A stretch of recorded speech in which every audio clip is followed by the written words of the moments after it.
श्री कुंज बिहारी श्री हरदास सभी सखियों को आज हम श्री नित्यानंद दास बाबा जी के जो ब्रह्म कुंड में विराजमान थे उनका श्रवण करेंगे। रागानुगी सिद्ध महात्माओं में गोवर्धन के सिद्ध श्री कृष्णदास बाबा के शिष्य श्री नित्यानंद दास बाबा ये अद्वितीय हैं। उनकी मनोगति भी एकदम गंगा जी के प्रवाह के समान विच्छिन्ना, स्वप्न, जागरण और सुसुप्ति तीनों अवस्थाओं में एक सी थी। जागरण में वे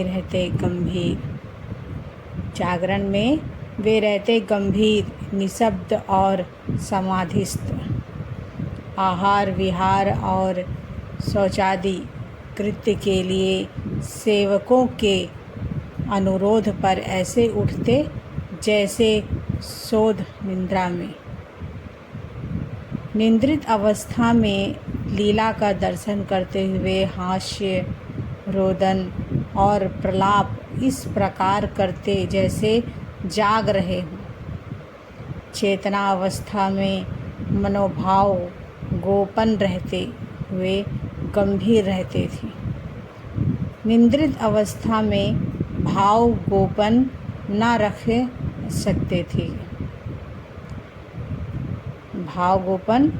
रख सकते, हास्य, रोदन और प्रलाप के रूप में प्रकट कर देते थे।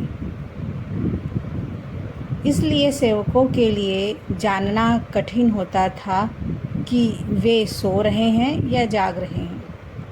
ऐसी अवस्था में उनसे यदि किसी को कोई प्रश्न पूछना होता तो कैसे पूछता? कहते सुनते का तो वहाँ कोई प्रश्न ही ना था।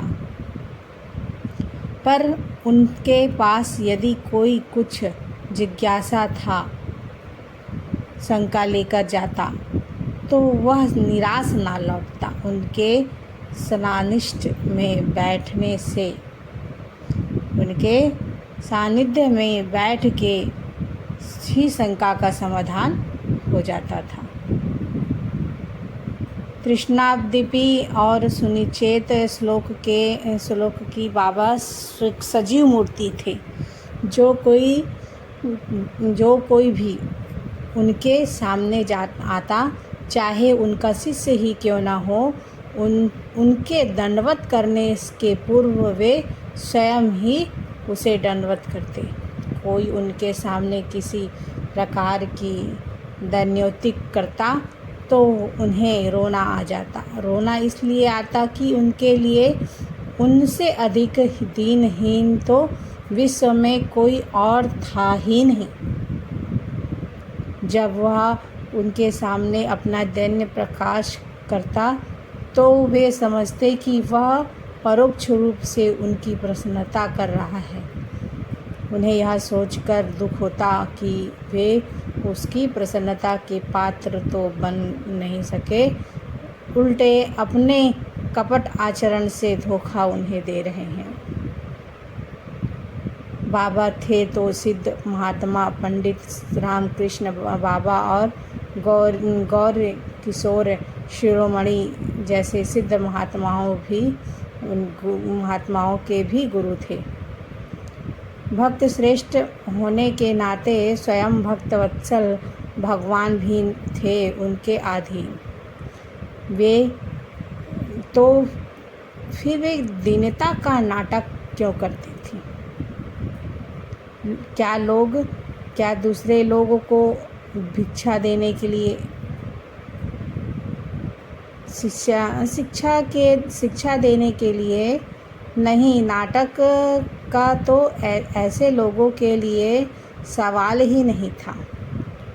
उनके तो भीतर ही होता है वही बाहर होता है। जो उनके भीतर होता है वही बाहर होता है। उनकी आंतरिक अनुभूति ही ऐसी होती है जो उन्हें दीनता विहीन बना देती है। छोटी वस्तुओं को अपने छोटेपन का ठीक ठीक ज्ञात तभी होता है जब वह बड़ी वस्तुओं के निकट आती है। सिद्ध महात्माओं महापुरुषों को एक बृहद्वृत्त श्रेष्ठतम वस्तु की साक्षात अनुभूति होती है, इसलिए वे अपनी न्यूनतमता का अनुभव होना स्वाभाविक है। उस श्रेष्ठतम वस्तुओं का वे प्रत्येक प्राणी में दर्शन करते हैं, इसलिए प्रत्येक प्राणी को अपने से बड़ा और अपने को उनसे छोटा मानते हैं। प्रत्येक प्राणी को सरल, सहज और निष्कपट भाव से प्रणाम करते हैं। बाबा से यदि कोई कहता, आपका अमुक शिष्य जिसे आपने दंडवन की थी बहुत दुखी होकर कहते थे, आपका क्या उसके प्रति इस प्रकार का व्यवहार उचित है? तो बाबा भयभीत होकर कहते, तो मुझे क्या करना चाहिए? आप उपदेश कीजिए। वे तो महाभागवत हैं। कृष्ण ने मेरे ऊपर कृपा कर उन्हें मेरे पास भेजा है। यदि मेरे आचरण से उन्हें दुख होता है तो मैं अपराधी हूँ। मैं ऐसा आचरण अब ना करूँगा। परंतु जब फिर वही शिष्य उनके सामने आता है तो इसे भूलकर पूर्ववत प्रणाम करते हैं। सिद्ध बाबा वृंदावन में मदन मोहन ठौर में रहकर भजन करते। आज भी उनका आसन वहाँ विराजमान है। उनके शिष्यों ने प्रधान और सुविख्यात थे। उनके शिष्य में प्रधान और सुविख्यात थे श्री गौर किशोर शिरोमणि महाराज जी, श्री ब्रज किशोर दास बाबा जी, श्री नरसिंह दास बाबा जी, श्री रामकृष्ण दास बाबा जी और श्री नरोत्तम दास अधिकारी बाबा जी।